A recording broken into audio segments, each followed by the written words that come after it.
Վրաստանի ֆուտբոլի ազգային հավաքականը Երևանում է, Վիլի Սանյոլի թիմը 2 հանդիպում կանցկացնի Հայաստանի հավաքականի հետ։ Առաջին հանդիպումը կկայանա վաղը մարտի 20-ին Հայաստանում, իսկ պատասխան խաղը Թբիլիսիում Բորիս Պայչաձեի արենա մարզադաշտում մարտի 23-ին։ Վրաստանի հավաքականը առաջին խաղում որակազրկման պատճառով առանց Խվիչա Կվարացխելիայի եւ Գուրամ Կաշիայի կխաղա։ Վրաստանի արտգործնախարարը հանդիպել է իր հնդիկ գործընկերոջը Ռայզենա դիալոգի շրջանակներում կողմերը դռնփակ ձևաչափով քննարկել են երկկողմ համագործակցության հեռանկարները, համագործակցության ամրապնդման ուղիները առկա ներուժն ավելի լավ օգտագործելու համար։ Նախարարները ընդգծել են բարձր մակարդակի քաղաքական երկխոսության եւ միջկառավարական ձևաչափերի ակտիվացման կարեւորությանը։ Նախքան իր հնդիկ գործընկերոջ հետ հանդիպումը Մակա Բոչորիշվիլին ելույթ է ունեցել Հնդկաստանում կայացած միջազգային ֆորումում։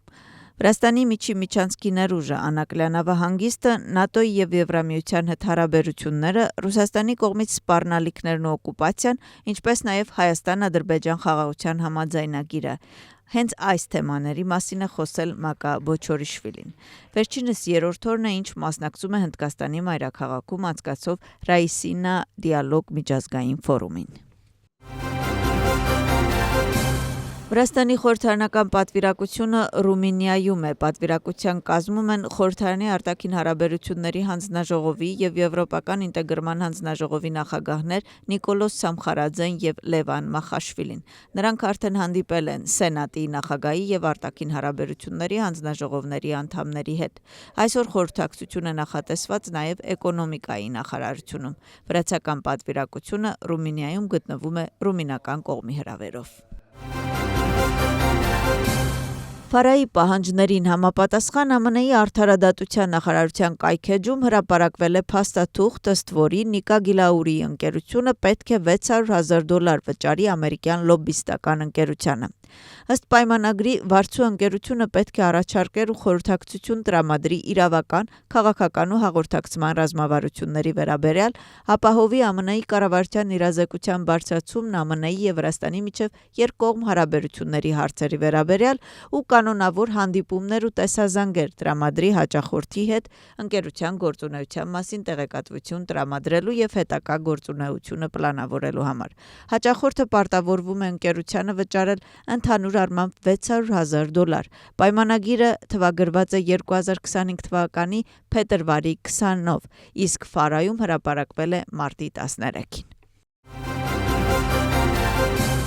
Նիկա Գիլաուրին սոցցանցում արձագանքել է Ֆարայի վրա հարձակումներին։ Գիլաուրիի խոսքով Reformatics ընկերությունը իսկապես համագործակցում է Continental Strategy-ի հետ։ Սա երկու մասնավոր ընկերությունների միջև կնքված պայմանագիր է, դրանում թաքցնելու ոչինչ չկա, եւ երբ մենք ստորագրեցինք այս պայմանագիրը, մենք անշուշտ գիտեինք, որ համապատասխան տեղեկատվությունը կհրապարակվի ԱՄՆ-ի արդարադատության նախարարության կայքում, գրում է Նիկա Գիլաուրին։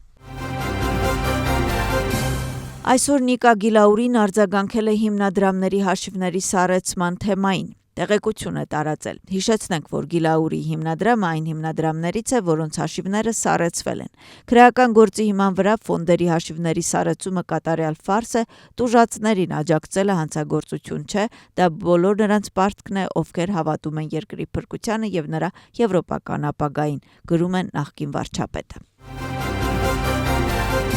Վրացական քաղաքական դաշտում քննարկում են 5 հիմնադրամների հաշիվների վրա կալանքի դնումը եւ դրա վերաբերյալ դատախազության հայտարարությունը։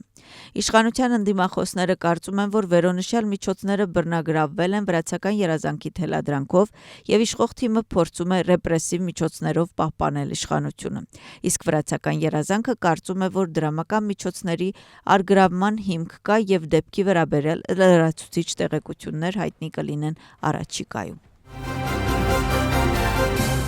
Սալոմե Զուրաբիշվիլի եւ ընդդիմության համագործակցության հարցի քննարկումը այս համատեքստում ակտիվացավ այն բանից հետո, երբ Սալոմե Զուրաբիշվիլին հայտարարեց, որ իր նպատակը ընդդիմության միավորումը չէ։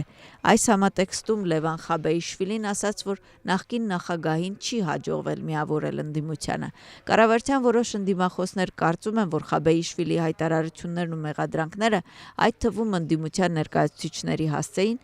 միայն վնասում են գործընթացին։ Վրացական երազանք կուսակցությունը կարծում է, որ ընդդիմության եւ Սալոմե Զուրաբիշվիլին կառավարվում են դրսից եւ կմիավորվեն այն ժամանակ, երբ նրանց դրսից հրամայեն։ Խաբեիշվիլին երեկ նաեւ հայտարարել է, որ ազգային շարժումը տարիներ շարունակ խոսում է միասնության մասին, սակայն որոշակի քաղաքական խմբեր անընդհատ հարձակումներ են գործում իրենց վրա։